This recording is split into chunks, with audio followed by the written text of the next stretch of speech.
Are there any questions that I can answer on Arivaca Road at this time? Michelle, this is Tom McGovern. I have a question about the process after pulverization. Is there any geotech work done on the subgrade, either testing or further, that is testing of the depth of the subgrade and typing it, or at least checking on the amount of or making sure that it has enough density for paving before the pulverized is reconstituted and put back down? So, or is it just a visual inspection to see if it looks like pumping subgrade or whatever? In this case, it was mostly visual. We had inspectors on site and our own staff on site watching the process, checking the rolling patterns, the vibrations, those things, making sure we were getting enough water into the subgrade as we were working the material and regrading. But we did not do formal geotech testing after the milling process was complete. It's likely to be an issue. I'm sure they tested the finished pavement, though. Correct. Because it looked like some of that was raveled pavement, which would mean there was something wrong with the mix rather than the subgrade, I would think. Yeah, we are definitely evaluating everything. We have not made any determinations. But we do have mix design and QA samples for all of the pavement that was out there. Michelle, this is John Bernal. Yes, sir. I see on your list of what we're doing now, reduced speeds in the worst sections. I'm just interested in what kind of information is being shared with residents of Arivaca, for example, because with the majority of the pavement being good, I suspect you're getting some increased speeds, and I hate to see folks hit some of the rough spots going at an accelerated pace and having some safety issues. Are we doing much with public information? We have reached out through Facebook, several different news stories, and some media blasts about the reduced speeds. They have variable message signs in advance of these, kind of troubled areas where we have the reduced speeds to draw additional attention to it, as well as an increased signing and things like that. Great, thank you. You're welcome.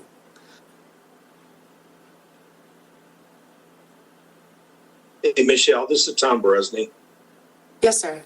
So the Green Valley Sheriff's Department detachment covers the Arivaca area. So are they being kept abreast of what's going on here also?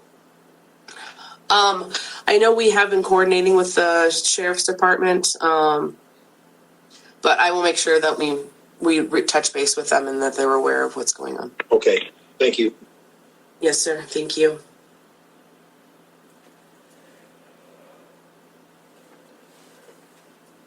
Any other questions? If not, thank you, Michelle, and let's move on to the RTA next update. Catherine and Tom. Good afternoon, committee. I am and Chair Verberg. Welcome. I'm Catherine Skinner, Deputy Director with the Transportation Department. I'm here with just a brief update on the current status of the RTA next. So one item we've been discussing every time we've met is that the CAC has not had a formal meeting since May of 2021. What was keeping that meeting from going forward was having a full committee present. So I'm happy to announce that at this Thursday RTA board meeting, they will be hearing an item, the RTA CAC Selection Committee, which was made up of the RTA CAC Chair and Vice Chairs, as well as the RTA Board Chair and Vice Chair, have made some recommendations on how to fully staff up the RTA CAC. The selection criteria that they were looking at was geographic representation, diversity of thought, economic representation, and demographic representation. So they went through a long ranking process, which of course Mr. McGovern can speak more about because he was on that selection committee. But they did narrow down a list. They have a top 10 list that is what they agreed upon, the top 10 ranking committee members. Now, one of the items that they were looking for at direction of the RTA board was representation from the Tohono O'odham Nation, the Pasquayaki tribe, in the city of South Tucson. Unfortunately, there were no applicants from those areas. So the selection committee went ahead and have a listing of their next 3 in ranked order that the RTA board can elect to take action on and take onto the committee. And then there's one alternate as well that they've identified for RTA board review and action. So we anticipate that once the CAC is back full and with active members, that the RTA next discussions can begin again. The last meeting of that CAC was in May of 2021, so we look forward to some further action in that front because at that time in May, the city had not submitted a list of projects. At this time, they have. So we will see how that process moves forward. And with that, Mr. McGovern, if you'd like to say any additional words, please do. No, that was very thorough, Catherine. I think I have a question. I might add is just that the proposed amount of, or the proposed diversity of the combined CAC of 35 members will be much enhanced from the current 22. However, probably at least commensurate, if not somewhat better than the original 35.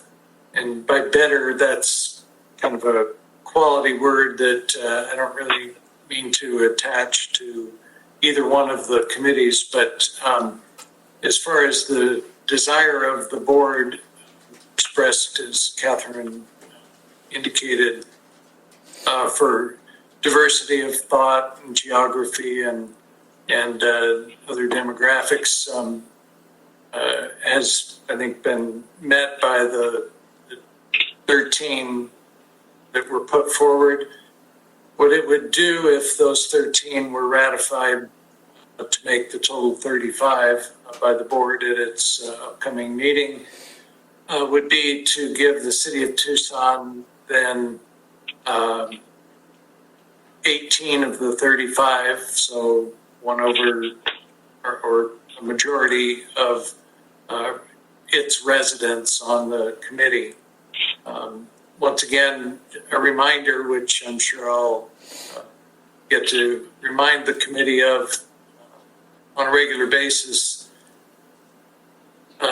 Everyone on the committee takes an oath, and the intention of this committee is to be a regional body that looks to see what's the best for the entire region, not just necessarily for their own interest area, their own neighborhood, or even their own mode of transportation that they might prefer. So more action coming up, but I too am hopeful that the CAC will be back in action here shortly. Okay, Albert, you had a question? Yes, about, I don't know, a couple of weeks ago, I get this Astro newsletter on a daily basis, and they had an article in there headlining that the city of Tucson was thinking of withdrawing from RTA Next because the mayor was quoted as saying they're very unhappy about how RTA or PAG is being run. Does anybody have any information about that? Is there any truth to that story that they may pull out of RTA? Well, I can say that the mayor and council have stated as a unified body that they want their demands to be met by February 1st or or they will consider leaving the RTA. And that position has been confirmed, if not solidified, over the past couple of weeks. So it does appear that the city intends to go its own way as far as an extension of their proposition, perhaps even increasing it to 1 full cent from the half cent it currently is, and they may very well do that here this spring. And depending on how the meeting this week goes, that is the meeting of the board and the PAG Regional Council, which is held on the same day, they may or may not decide to continue to negotiate with the RTA, other RTA board members, or they may simply say that they're going to pull the plug and go their own way. So quite a lot to be decided, I think, in the next couple of weeks. If they would pull out of RTA, wouldn't that pretty much kill the whole RTA next funding program and the whole construction program and everything? Well, the board would have to get together to decide how and under what formula or format they could hold an election of their own that would, not include city residents. I don't know how they would do it. I know that some people have been talking about it, so I imagine there's some thought, but I'm not privy to that. Maybe others on this call might be. I was just going to offer, I'm not going to weigh in on what the likelihood of any future initiative is, but of course, mayor and council, the city of Tucson follows open meeting law. These are regular agenda items for them, so I encourage you, if you're interested on how the mayor and council are interpreting these things, to click on their live link and watch their meetings and their discussion to get that information directly from them. Technically, RTA is technically a separate body from PAG, correct? So they could withdraw from RTA but still be a member of PAG, correct? I believe that's the case. Again, those are discussions that the regional council and the RTA board have been having ongoing conversations about the voting makeup of those entities and what are the designated roles of each organization. So it's not our place here in this forum to really dive into the legalities of how those actions might move forward. I understand. I just really curious. It kind of knocked me out of my chair when I read that. When I read that headline, I was just curious about what was going on. Thanks a lot. Appreciate it. Thank you. Okay, any other questions before we move on? All right, well, let's go to the next agenda item, which is topics for future meeting. If there are any Chair, new topics. Yes? this is Annabelle. We wish to go back briefly to Michelle Montanino's presentation. Oh, okay. I thought I saw a little blip on the screen there. Let's go back. Thank you. Slide 6. Thank you, Mr. Chair. Let's go back. I'll pick up a couple more slides to share with you. We had several projects that were awarded after our last meeting. The Green Valley Mill and Pave project is all the milling and paving work down in the Green Valley area. It was a hard bid that went to KE&G. Our engineer's estimate was $7.3 million. They came in at $7.8 million. It includes 15.5 miles of local and almost 15 miles of arterial collector roads. Hey, Michelle, this is Tom Bresney. Yes, sir. Does this include the neighborhoods that had the curb ramps, or is there going to be a separate contract for that? No, this one includes the curb ramps in this one. Okay. As well. Yep. Thank you. You're welcome, sir. And do we have a tentative schedule at all from KE&G yet? Not yet.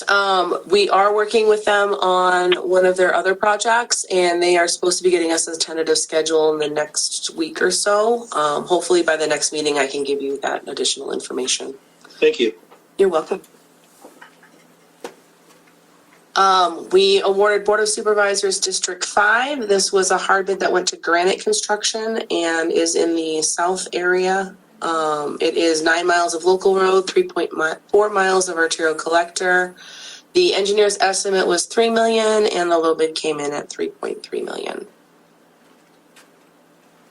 Our next award was for the fiscal year 22 countywide surface treatment project. Most of our project is fog seal with a micro seal on Cortero Farms Road. The hard bid package includes 9.8 miles of arterial collector surface treatments.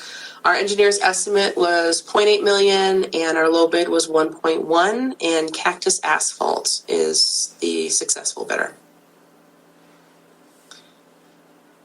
We also had several jocks. This is the first of them, is Manzanita Terrace. This is a follow-on to one of the South Area curb ramp projects. It is the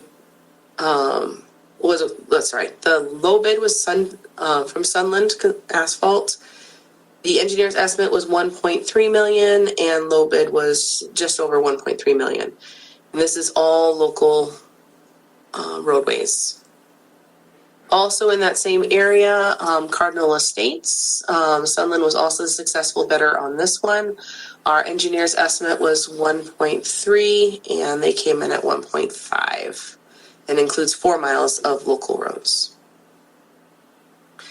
We also advertised and awarded Casas Adobes and Wildwood. This one went to Tucson Asphalt. Engineer's estimate was 1.5. This was and their low bid was 1.7. Local roads, 4.4 miles of locals, and no arterial collectors. Again, this is another curb ramp project, follow-on mill and pavement project. And then in that same project is the North Point Village, Rain Tree, and North Point Terrace mill and pave. It went to Markham. The engineer's estimate was 1.5, and the low bid was 1.8 almost. Locals, 3.5 miles of local roads. So program by the status by the numbers. All of our ADA curb ramps are now in construction, with the exception of the 107 curb ramps that are now complete. Our trail collector roads, we have 40.4 miles in the awarded, not started. 64% is in construction, 5% complete.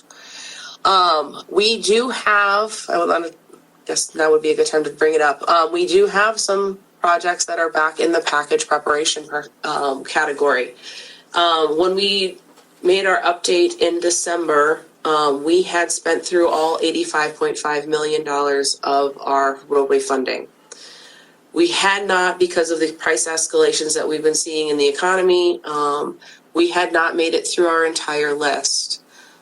Because of where our HURF revenues are coming in, we are able to contribute additional funds from our operating budget.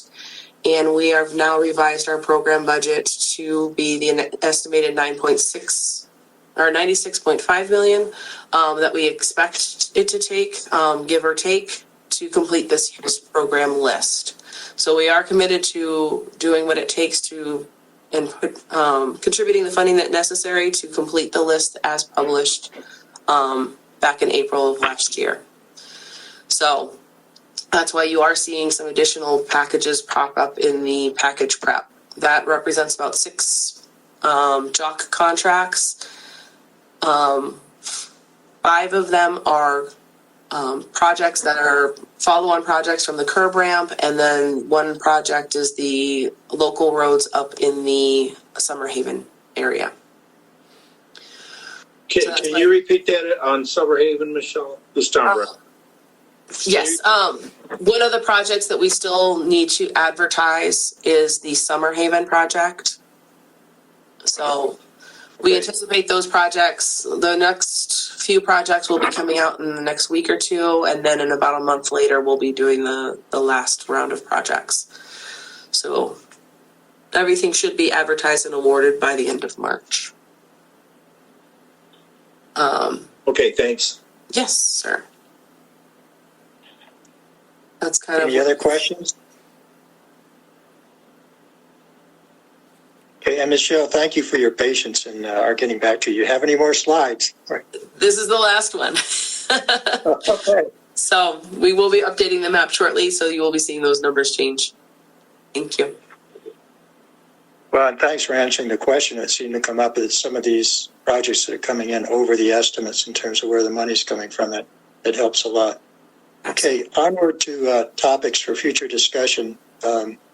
I know we had the RTA on related to maintenance dollars. I don't know that we've had much discussion on that, but maybe down the track we can get some input. I know in the memorandum that went to RTA from the county, for example, they had requested some maintenance dollars. So it should be interesting to see that. Are there any other future topics that we should be considering that are out there?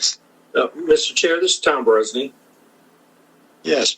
Okay, so last November we had the L Tour to Tucson, and a lot of the ride went through District 4 in the Vale area, Corona to Tucson, Green Valley, into Districts 3 and 2. One of the issues we had within the District 4 area, we weren't getting a lot of feedback from either the L Tour folks themselves or, county representation on the planning group and along with the sheriff's department. So I'd like to propose that we have an update on a monthly basis, if maybe not, or bi-monthly, from the Department of Transportation's representative on that planning committee. And I say that because our sheriff's detachment and the sheriff's auxiliary volunteers down in Green Valley did not get notified of the support that was needed until 2 weeks before the L Tour actually was conducted. I had a discussion with somebody from District 3. It was the fire chief for the Helmet Peak Fire Department. There was a request that went to them less than 2 weeks before the L Tour commenced for support. So I'd like to get a little bit of an update so our folks in unincorporated, portions of the county just have an update on what the L Tour is doing. So the support that our law enforcement and our first responders need to provide, along with how it's going to impact traffic, because Houghton Road was closed, Sarita Road, all over District 4, basically. Okay, thanks, Tom. Anna, is that sort of reporting going to be feasible? Hello, Mr. Chair and Tom.